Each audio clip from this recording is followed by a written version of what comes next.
I'm Roman Yossi of the Nashville Predators. I'm Dante Fabro of the Nashville Predators. This is Philip Forsberg of the Nashville Predators. I'm Colton Sissons of the Nashville Predators. I'm Eustace Aros of the Nashville Predators. You're listening to the Renegades of Puck with Crazy Charlie. Welcome to the bunker. Welcome to the Renegades of Puck podcast. Before we get to the No Half Step in Hockey coverage, first let me direct you to our home website, renegadesofpuck.com.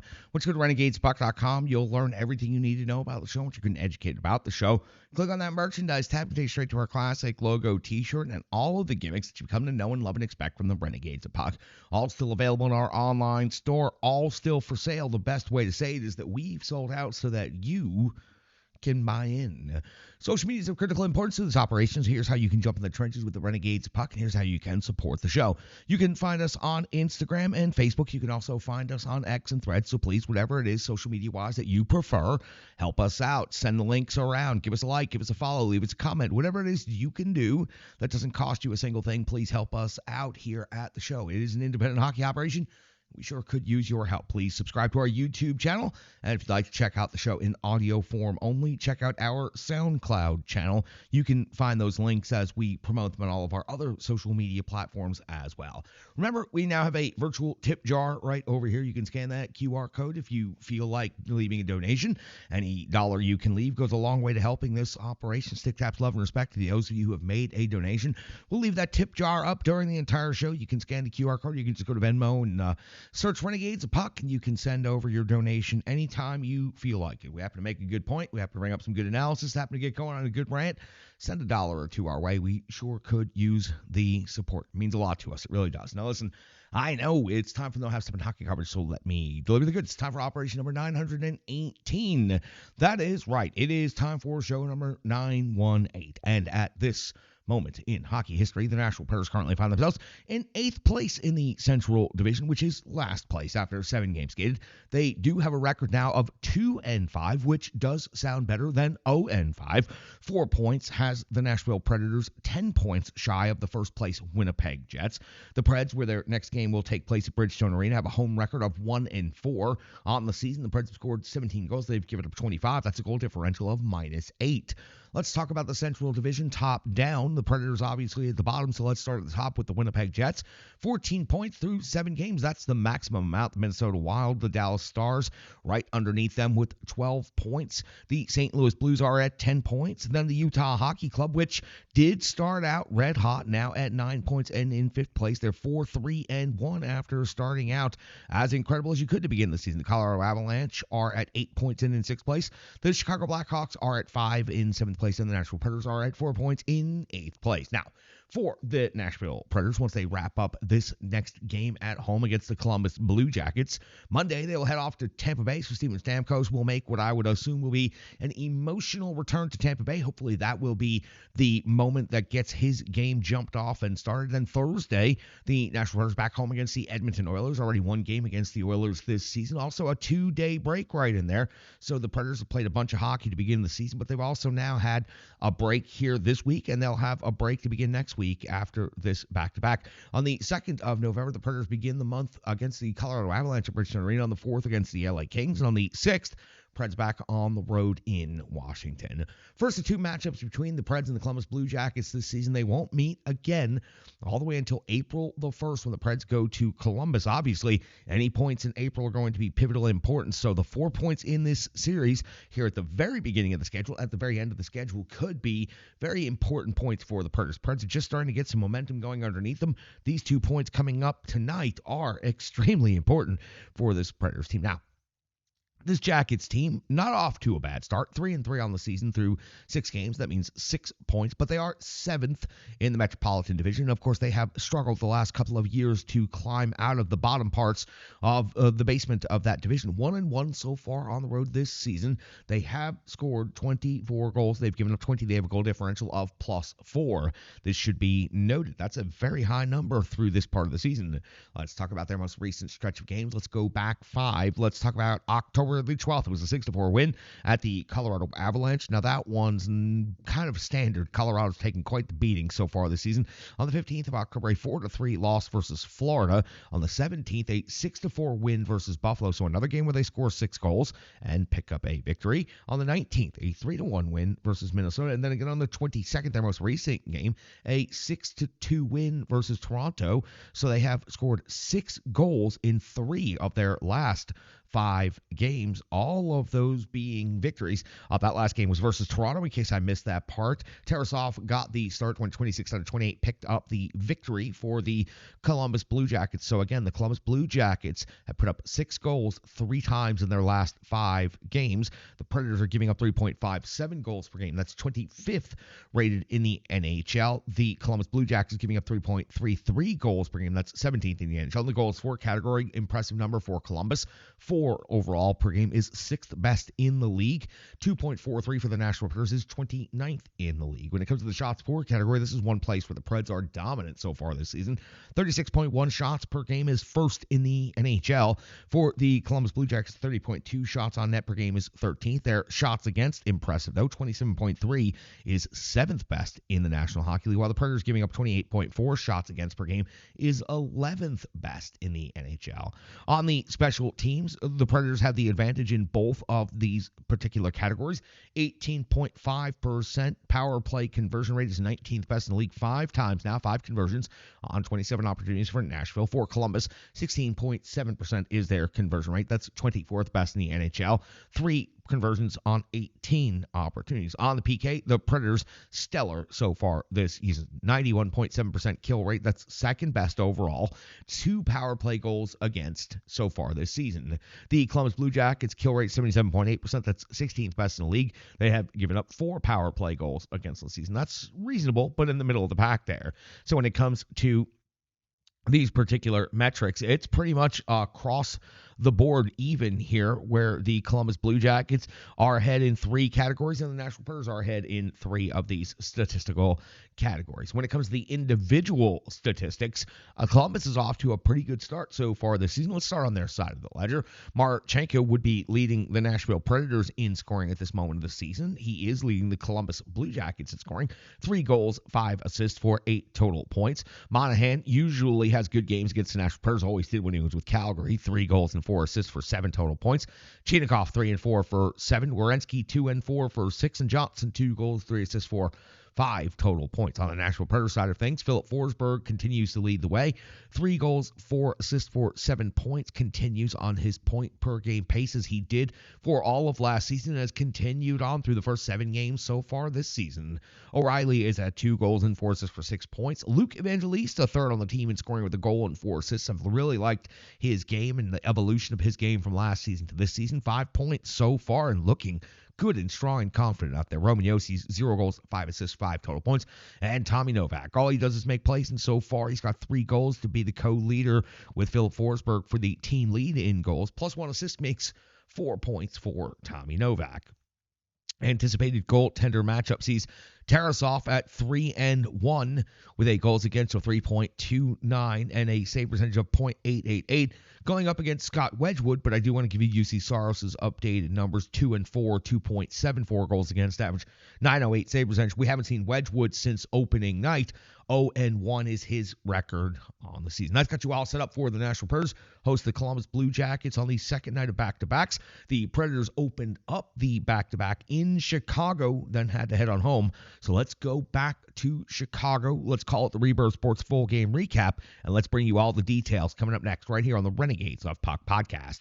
Hockey players are as unique as the game itself, and your uniform should be tailored to fit you. Rebirth Sports is your sports apparel tailor. From shells, bags, warm-ups, hats, hoodies, branding, and more, let Rebirth Sports be your custom hockey tailor. And don't forget to tell them they do more than just hockey. Rebirth Sports on Facebook, Twitter, and Instagram. Rebirth Sport, a match made in hockey. It's now time for the Rebirth Sports full game recap. We'll go all the way back to October the 25th, the year 2024, when the Nashville Predators were in Chicago to take on the Blackhawks for the first time this season. Head coach Andrew Burnett deploys his lines and defensive combinations in the following way: Forsberg, O'Reilly, and Nyquist; Stamkos, Sissons, and Marchessault; Jankowski, Novak, Evangelista; LaRue, McCarron, and Smith make up your fourth line. Shea and Yossi, your first defensive pairing. Luzon and Carrier, Del Gaizo, and Shen are your defensive pairings. UC Saros gets the start in net. We're only 14 seconds into the first period, and it's Mrazek coming up with a save on Smith. That's the first shot on goal of the game. At 2:13 of the first period, UC Saros coming up with a save on Hall. That's his first save of the game. At the 2:55 mark, it's former Nashville Predator Craig Smith coming up with his third goal of the season. A tip in at the front of the crease off of the rush. He went to the hard areas, gets rewarded, but the Nashville Predators another defensive breakdown, allowing the rush to get to the inside, get to the net first, and Craig Smith capitalizing, giving the Blackhawks a 1-0 lead here in the first period. At the 3:37 mark of the first, it's Brady Shea off the box, 2 minutes for slashing on Foligno on the rush. Saros has to come up with a big save on Bertuzzi. Saros then has to come up with another save on Hall, plus the rebound follow-up. The Preds are able to survive the shorthanded situation. Back to even strength hockey at 5:39. Saros comes with a save on Reichel, the continuation after the power play, the big kick out. 10-12 of the first period now. McCarron versus Maroon should have been something much better than it was. 5 minutes each. Happened during a stoppage right at center ice, and it was absolutely a worthless bout. The two players go off to the box. 10:29 of the first, it's Mrazek coming up with a save on Tommy Novak. 11:47, Saros comes with a save on Connor Bedard. At 13:46, Saros another save on Bedard. At the 16:11 mark of the first period, it's Mrazek coming up with a save on Jonathan Marchessault. At 18:43, Murphy's off to the box. 2 minutes for hooking on Forsberg. Mrazek has to come up with a save on Yossi during the delayed call. Mrazek would come up with a save on Philip Forsberg during the power play. That would do it for the first period. The Blackhawks out shooting the Nashville Predators 13-10 after the first period, but it is Chicago also leading 1-0. Carryover for the Preds on the power play in the second period of 43 seconds. 0 shots on goal right here at the 2-minute mark of the second period. It's Mrazek coming up with a save on Shen at the 3:02 mark of the second period. It's Mrazek coming up with a save on Jonathan March. So 4:45 now the second. Saros comes up with a save on Murphy, and 5:14 Bedard makes it 2-0 in favor of the Chicago Blackhawks on his second goal of the season. A slick redirect in the slot off of Vlasic's really good feed. An absolute immediate change of direction on that puck beats UC Saros. Blackhawks lead 2-0. 5:24 of the second now. Donato comes up with a backhander that hits the post at 5:53. Mrazek comes up with a save on Forsberg, plus the rebound follow-up. And at 7:13 in the second period, it's Allen off the box. 2 minutes for holding on the captain, Roman Yossi. Mrazek comes up with a save on Evangelista. Poor zone entries prevent the Nashville Predators from developing really much sustained offense here. 9:31 now of the second period. UC Saros coming up with a save on Smith. We're past the halfway point of this game now. At the 10:31 mark, we find Mrazek with a save on Carrier, plus the follow-up by Steven Stamkos. At the 10:58 mark of the second period, it's Del Gaizo off the box. 2 minutes for slashing on Mrazek. Now, he was crashing the crease area for a loose puck. I didn't see a slash, didn't think it deserved a penalty. It did lead to a large scrum, as it usually does when a goaltender is involved. But I thought the Nashville Predators got a tough call against him on this one. Teravainen would put the puck in the net, but this play would be challenged for offsides. The Nashville Predators would be rewarded for that challenge. The goal would be taken off of the board, return the score to 2-0. The Predators looking for some momentum, find some at 13:41 of the second period as Philip Forsberg picks up his third goal of the season. He takes the handoff from Nyquist, splits the D, and has the sick finish at close range. Really built that speed coming through the neutral zone and took the puck basically off of Nyquist's stick. You rarely see players that close together on the rush. This guy's the Predators on the board. Chicago still leads 2-1. 13:50 of the second period. Smith off to the box for high. Sticking the Predators PK is going to be just fine in this 2-minute scenario. 15:44 of the second. McCarron, though, is off the box 2 minutes for hooking. UC Saros going to have to come with a big-time save on Bertuzzi. He is able to do so. At 16:59 of the second period, on the shorthanded situation, it's Nyquist on the rush, coming up with a shorthanded goal. Great deception, look-off wrist shot right here second goal of the season, ties the game at 2 apiece here as the Nashville Predators are able to finish off that penalty kill. They pick up the shorthanded goal, tie the game up at 18-16 in the second period. Dickinson, 2 minutes for interference on Carrier. Mrazek comes up with a save on Marchessault. We hit the end of the second period with a game tied at 2 apiece. Nashville out shooting Chicago 24-21. Carryover of only 16 seconds, so nothing happens during that exchange. So we're a minute into the third period now, and Saros comes up with a save on Donato, 2:14. It's Mrazek coming with a save on Brady Shea. And at 3:33 of the third period, it's Philip Forsberg hitting the post. Golden opportunity for the Nashville Predators right here at the 4:31 mark of the third period. It's Mikheyev off the box, 2 minutes for tripping. Mrazek comes up with a save on Philip Forsberg and then comes up with another save on the captain, Roman Josi. Back to 5-on-5 hockey at the 7:17 mark of the third period. We find Mrazek coming up with a save on LaRue. Great job here, crashing the net, earning another strong shot opportunity and causing mayhem and chaos as he is beginning to do on each and every shift out there. Past the halfway point of the period, the 10:30 mark, Mrazek coming with a save on Smith's hard crash at the net. This leads to a scrum at the 11:19 mark of the third period. It's Kaiser off the box, 2 minutes for tripping on Alex Carey. This is where Brady Shea is going to break through for the Nashville Predators. Near the end of the power play, his second goal of the season is a wrist shot from the top of the circle. Good layers of traffic on this one right here. This gives the Nashville Predators their first lead of the game, 3-2. So from down 2-0 to up 3-2 now, halfway through the third period. Now we find ourselves at the 14:31 mark, and it's Evangelista off the box, 2 minutes for hooking. Chicago going to get a big chance on the power play. Saros comes with a save on Teravainen, and there was chaos and pressure all around, but the Preds survive, and UC Saros does a very, very solid job during this special teams exchange. At the 15:41 mark of the third period, Saros coming with another save on Bertuzzi. 16-18, Saros comes up with a save on Hall, and at 18:39 with the extra attacker on, Saros comes up with a save on Seth Jones. The Nashville Predators come back and crawl their way back into this one, pick up the victory, 3-2 for their second victory of the season. They outshoot Chicago Blackhawks 34-29. It looked really bad through the first 25-plus minutes of this game, but the Nashville Predators were held in it by UC Saros, and then they find a way to crawl back in, pick up the goals, and pick up that game winner on the power play right there in the third period. So the Nashville Predators pick up their second victory in a row from 0-5 to 2-5, and they've got another game immediately at home against Columbus Blue Jackets. So back on the road. We'll break this thing down. We'll get to the box score and more coming up next on the Renegades of Puck podcast. That was the Rebirth Sports full game recap. Hello, hello, hello. I'm Tracy, owner-operator of Strong Style Fitness. And that's me and my training assistant, Rizzo.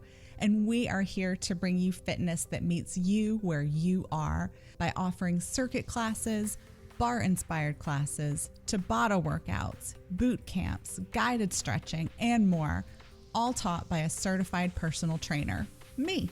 To learn more, go to our website, strongstylefit.com. Subscribe on YouTube at Strong Style Fitness. Follow on social media at Strong Style Fit. But most importantly, let's get you moving. It doesn't matter if it's your first workout or you've been doing it for years. Strong Style Fitness has the workout that meets you on your journey and helps you along the path to a happier, healthier life. I understand where you've been, what you were going through, and where you were going, and I want to take you there.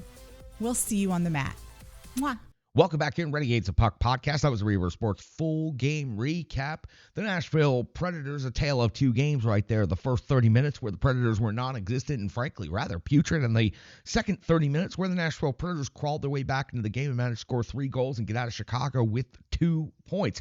It's impressive, and throughout the season, you're going to have games like that where maybe you don't start off with your best stuff, but you find a way and you pick up those points. And for the Predators right now, those points imperative, especially against a team like the Chicago Blackhawks, who are barely above them in the standings, and frankly, we all know after a couple more games should not be ahead of them in the standings and should not be ahead of them in the standings for the entire season. So the Predators find a way, come back, and win their first of 4 against the Chicago Blackhawks this season. They pick up the 2 points. How did they do it? UC Saros is what the Nashville Predators utilized as their key weapon the first half of this game. He was 27 out of 29. He kept them in it. It was a strong performance the first 30, absolutely keeping the Predators in it, but then shutting down the Chicago Blackhawks the second half of the game and not giving up a single thing. And there were some really impressive saves. There were some really big scramble sequences, a lot of chaos and mayhem around the crease, but UC Saros never seemed to lose his focus, never seemed to lose his cool, and had to make 9 power play saves in this game. That is a really, really high amount. And again, didn't give up a goal after that second one that made it 2-0. The goal that would have been the third goal called back for being offsides, and then UC Saros was a wall from that moment forward. Let's talk about Brady Shea. Brady Shea, a big opponent of the Nashville Predators' last 2 games, winning and turning some things around. Shea picks up the game-winning goal, his second since joining the Nashville Predators team. Also had 3 shots on goal and 2 block shots, 20-10 in total time on ice, adjusting well. Started off on the third defensive pairing, now moved up to the top defensive pairing, getting a little more familiar with his new defensive pairing in Roman Josi. And, of course, with Josi's skill set, it is different than your average defenseman, so taking Shea a little time to adjust is not surprising at all. It's also not a negative. They're very good professional defensemen in the NHL, and it's going to take a little time for them to get used to each other. Brady Shea on the power play takes that shot, utilizes the layers of traffic in front of him, picks up the game-winning goal, is second as a Pred, and the Nashville Predators find a way to pick up these 2 points. So Brady Shea, very important right here. And when you pick up the game-winning goal, and again, when you pick up the 2 points, you're allowed to have some of your deficiencies and defensive problems from the game perhaps not get quite as much scrutiny.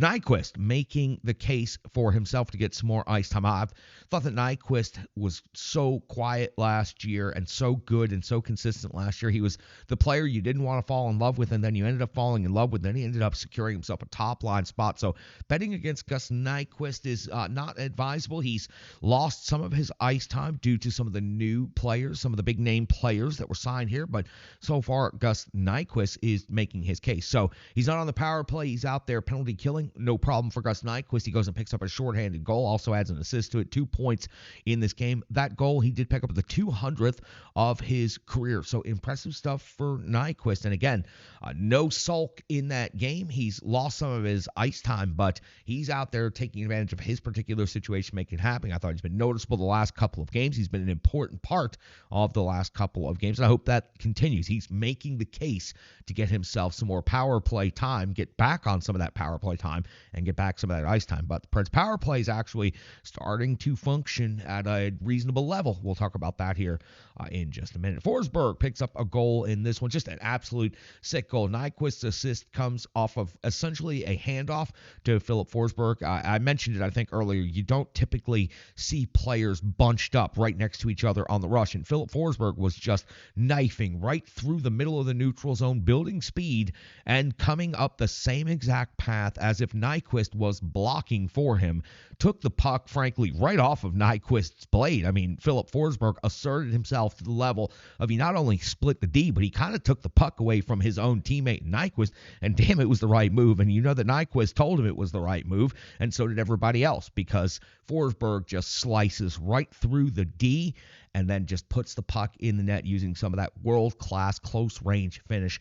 Philip Forsberg, this was really a sick goal. It seemed to break the Preds a little bit out of their slumber. Well, I mean, give it credit for breaking them out of their slumber. The Preds were essentially down 3-0 just a couple minutes before that. A challenge helps get the third goal off the board, and then Forsberg's sick goal right here helps gain the Preds the momentum they needed to pick up 2 more goals and pick up the 2 points in Chicago, get on that plane real fast, and come back home, considering themselves lucky. But Philip Forsberg, I think, is the catalyst that flips the momentum in this game. The back-to-back moments within a couple of minutes of real time of the disallowed goal after the challenge, then Philip Forsberg's goal, and then it just moves on from there. Alex Carrier deserves to get some credit here and some stick taps. 2 assists in this game, helped spring a couple of plays from his own end out into the neutral zone. 21-14 of total time on ice, and Alex Carrier has been really solid as part of the second defensive pairing. While the Preds defense had a little bit of trouble adjusting. Brady Shea having some trouble adjusting. Now, Del Gaizo coming into the lineup for the last couple of games. Well, Alex Carrier on that second pair has been pretty rock solid so far this season. And it's impressive to continue to watch his development. When you are a good defensive prospect and you're developed properly, you don't get a lot of conversation. You don't get a lot of talk, and that's where Alex Carrier is right there. He's consistently putting up good numbers. 536 in shorthanded time on ice in this game on a power play that was on a penalty kill that was 5 for 5, and Alex Carey also generating 2 assists. Good stuff right there from the defenseman Alex Carey. Let's hear from our good friends at Stripe Digital. Let's come back. Let's get the good, cold, hard numbers known as the box score. Let's close this thing out. It's back-to-back weekend. That makes things really tough for everybody. Makes things tough for the players. They had to travel. It makes things tough for covering the games and covering content and getting a show out in a timely manner so that you guys can have all the information you need to be ready for Saturday night at Bridgestone Arena. So very quick turnaround. Let's get this show processed. Let's get it in the books. Let's get it done. And we'll do that by getting through the box score next, then closing this show out right here on the Renegades of Puck podcast. The digital environment can be quite intimidating, time-consuming, and cumbersome, especially with all those other areas that need attention at your business, and that's why Stripe Digital Solutions is here to help. I know, because that's exactly what Stripe Digital Solutions did for me and the Renegades of Puck. From designing my home website and helping me create my merchandise to special event posters, brand building, and social media management. But it's not just that, it's so much more. Stripe Digital Solutions has helped me every step of the way. From startup to full-time operation, Stripe Digital Solutions has been there to assist and advise every single step of the journey. In today's fast-paced world, the path to success is having a strong digital partner, and nobody is better in the trenches than Brandy and Stripe Digital Solutions. Get the solution before it's even a problem with Stripe Digital Solutions.